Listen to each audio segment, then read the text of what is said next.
Friends, कसे आहात? I hope मित्रांनो तुम्ही आनंदात असाल. मित्रांनो, सुरुवात करूया.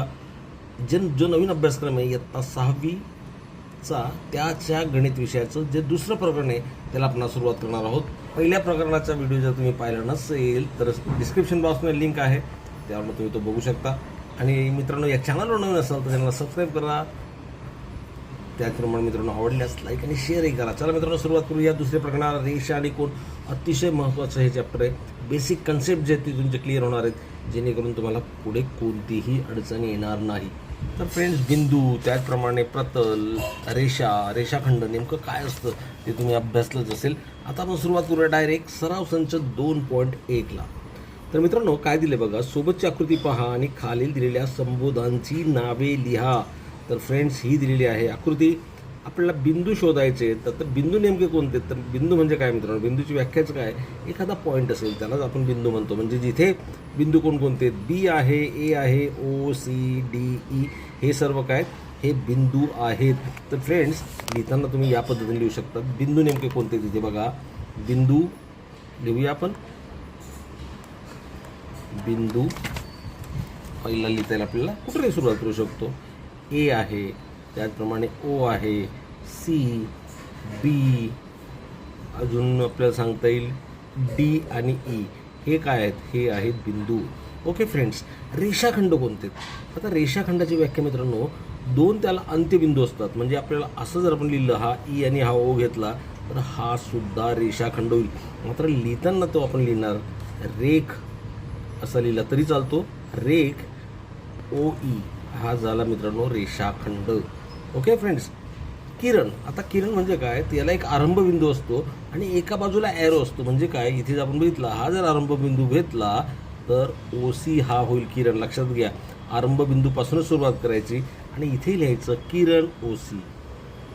किरण ओ सी. अजून तुम्हाला कोणतं लिहिता येईल? किरण ओ बी लिहिला तरीही चालेल, किरण ओ ए लिहिला तरीही चालेल. दोन लिहूया आपण, किरण ओ ए. ओके फ्रेंड्स, किरण ओ बी सुद्धा लिहिता येईल. लक्षात काय ठेवायचं तुम्हाला? आरंभ बिंदूपासून सुरुवात करायची. फॉर एक्झाम्पल बघा, इथून हा पॉईंट काढला आणि हा इकडे जर ॲरो दाखवला, याला शेवटी लिहायचं, याला सुरुवात इथे लिहायचं. इथे काय समजा ए असेल, बी, तर किरण ए बी झाला. ओके फ्रेंड्स, ठीक आहे. आता एक रेषे बिंदू कोणते? आता फ्रेंड्स, एक रेषे बिंदू म्हणजे एका रेषेवर असलेले. तर ऑब्व्हियसली जर मी ए ओ सीचा विचार केला तर एका रेषेवर आहेत का? नाही. रेषा म्हणजे सरळ रेषा. म्हणजे बी ओ ई डी हे एक रेषीय बिंदू आहेत. लिहितो मी एक रेषीय बिंदू. बी ओ ई आणि डी हे एक रेषीय आहे. पुढे रेषा कोणती? आता ज्याप्रमाणे रेषाखंड लिमिटेड असतो, दोन्ही बाजूला अंत्यबिंदू असतात. किरणाला एका बाजूला ॲरो असतो, म्हणजे एका बाजूला तो अमर्याद असतो. रेषा मात्र दोन्ही बाजूला अमर्याद असते. म्हणजे इथे जी आहे ही डी बी ही रेषा झाली. लिहिताना रेषा डी बी असं म्हणता येईल.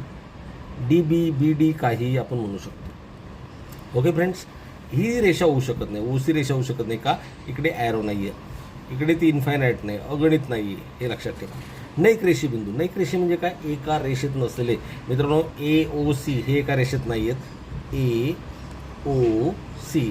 त्याचप्रमाणे बी ओ सी सुद्धा एका रेषेत नाही आहेत. हे सुद्धा आपल्याला लिहिता येतील. तसेच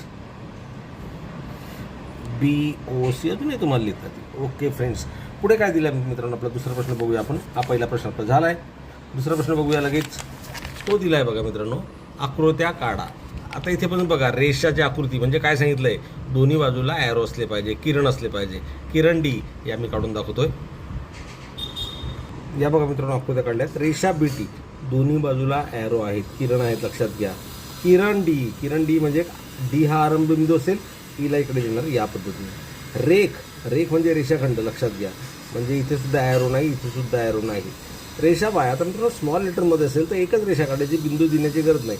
याला वायने संबोधतात, त्यामुळे असं लिहिलं तरी चालेल. हा विशिष्ट बिंदू नाही आहे, लक्षात घ्या. या रेषेचं नाव स्मॉल लेटरमध्ये असेल तर ते असतं वाय.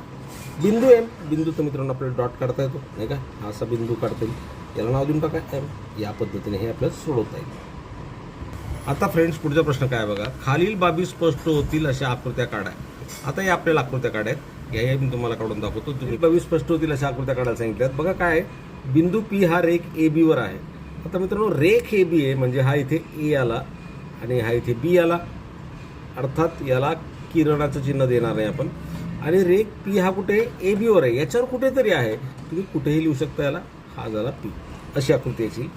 पुढचा प्रश्न काय बघा, रेषा एमवर बिंदू ई व एफ आहेत पण बिंदू डी रेषा एमवर नाही. आता मित्रांनो रेषा आहे त्यामुळे मी आरो देऊन टाकतो याला. हा रेषा एमवर, रेषा एम म्हणजे एम स्मॉल लेटर आहे म्हणजे या रेषेचं नाव एम आहे. आता ई एफ कुठे आहेत, या रेषेवर आहेत. समजा मी इथे नाव दिलं ई, इथे कुठेही देऊ शकतो मी एफ. मित्रांनो एमला बिंदू काढायचा नाही, या पूर्ण रेषेचं नाव एम आहे. ओके, पण बिंदू डी रेषा एमवर नाही. डी कुठेतरी आहे परंतु या रेषेवर नाही. मग तुम्ही कुठेही लिहू शकतात. समजा मी इथे लिहिला, या पद्धतीने याची आकृती काढता येईल. ओके फ्रेंड्स, पुढे किरण ओ पी आणि किरण ओ क्यू काढा. आता फ्रेंड्स किरण ओ पासून सुरुवात केली मी, समजा इथे ओ पी काढला, इथे ओ क्यू काढला. तो कसा दिला आहे ते काही दिले नाही, त्यामुळे तुम्ही कशीही काढू शकतात. ओ पी ओ क्यू समजा इथे अशी काढू शकतो आपण. हा ओ पी किरण आहे, त्याच्या विरुद्ध ओ क्यू असेल. हा सुद्धा बघा लक्षात घ्या, जरी रेषा वाटली पण ते विरुद्ध किरण असल्यामुळे ती रेषा तयार झाली आहे. त्याचप्रमाणे तुम्ही अजून काढू शकतात. कशाही पद्धतीने असंही काढू शकतो ना आपण. ओ हा इकडे पी आणि इकडे क्यू, अशा बऱ्याच आकृत्या तुम्हाला काढता येतील. आता फ्रेंड्स पुढचं काय बघा, सोबतच्या चित्रातील रांगोळीतून बिंदू, रेषाखंड व प्रतल दाखवा. मित्रांनो हे रांगोळीचे टिपके म्हणजेच काय बिंदू आहेत. यांना तुम्ही बिंदू म्हणू शकतात, यांना नाव द्या. हे बिंदू आहेत, काहीतरी नाव देऊ शकतात. ओके, रांगोळीतील बिंदू, रेषाखंड दाखवा. हा रेषाखंड दाखवता येईल किंवा तुम्हाला एखादा असं जोडून द्या. हा एक रेषाखंड झाला. व प्रतल दाखवा. आता प्रतल दाखवा, प्रतल म्हणजे काय, एक सरफेस असतो नाही का, पृष्ठभाग असतो. तर ह्या रांगोळ्या जिथे काढल्या आहेत तो टेबलाचा पृष्ठभाग असेल किंवा वहीचं पान असेल, ते पूर्ण काय झालं प्रतल, असं तुम्हाला दाखवता येईल. याला पान दाखवून प्रतलाचं तुम्ही दाखवू शकाल. ओके फ्रेंड्स, नेक्स्ट भारताच्या नकाशा आराखड्यावर 4 महत्त्वाचे ठिकाणे बिंदूंनी दर्शवली आहेत. या ठिकाणांना जोडणारे शक्य तितके रेषाखंड काढा. तर मित्रांनो किती रेषाखंड काढता येईल हे तुम्ही पुस्तकात करू शकता. हा बघा, मुंबई टू चेन्नई 1 झाला, चेन्नई टू कलकत्ता 2, कलकत्ता टू दिल्ली 3, हा इथे कलकत्ता दिल्ली सॉरी, आणि दिल्ली ते मुंबई 4. या 4 तर झाल्या. अजून काढता येतील का? हो, मुंबई ते कलकत्ता अशी पण एक रेषा काढता येईल म्हणजे 5, आणि दिल्ली ते चेन्नई अशीही काढता येईल म्हणजे 6. अशा पद्धतीने तुम्हाला हे सहज सोडवता येईल. आय होप तुम्हाला ते कळालं असेल. मित्रांनो चॅनलवर नवीन असेल चॅनलला सबस्क्राईब करा, व्हिडिओ आवडल्यास लाईक आणि शेअर करा. चला भेटूया पुढच्या व्हिडिओमध्ये, जो आहे सराव संच 2.2 आणि स्वाध्याय तो थोडा मोठा असणार आहे. तोपर्यंत चॅनलला सबस्क्राईब करून घ्या. Take care, good bye.